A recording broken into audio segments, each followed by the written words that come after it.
سب سے زیادہ تمہاری زندگی میں جن کی امپورٹنس ہے وہ تمہارا باپ اور تمہاری ماں ہے. ابا نے 2-4 چپیڑ لگا دیا, کوئی مسئلہ نہیں ہے. آپ دیکھو یار, ایف آئی آریں کٹ رہی ہیں باپوں کے خلاف. ابا نے تھپڑ مارا, ایف آئی آر, رائٹس. تو کیا, تیری اوقات کیا ہے؟ مجھے یاد ہے, اللہ میرے والد کی مغفرت فرمائے, ایک دفعہ ہمارے ابا نے ہمیں طبیعت سے چپیڑ لگا دی. تقریباً مولانا بن چکے تھے.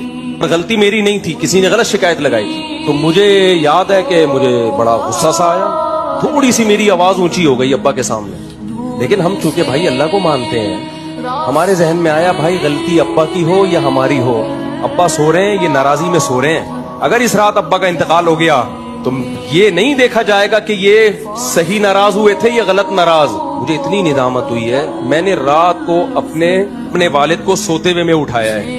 میں نے کہا صبح تک انتظار نہیں کروں گا, اور سوتے ہوئے میں اٹھا کے ان سے معافی مانگی کہ دل صاف ہو جائے. غلطی نہیں تھی, اپنے اوپر ڈال دی, میری غلطی. آئندہ شکایت کا موقع نہیں ملے گا. میرے والد اتنا خوش ہوئے, اتنی دعائیں دیے. اللہ نے والدین کا دل اولاد سے 1 کروڑ گنا زیادہ بڑا رکھا ہے. رشتہ ایسا بنایا اللہ نے, اور آج ہمارے میڈیا نے اس رشتے کی حیثیت 2 ٹکے کی نہیں چھوڑی. اسکولوں میں بچوں کو بدتمیز بنایا جا رہا ہے. تمہارا باپ پانی مانگے, خود اس کو بولو خود پیو, یہ اسکولوں میں سکھایا جا رہا ہے آپ کے.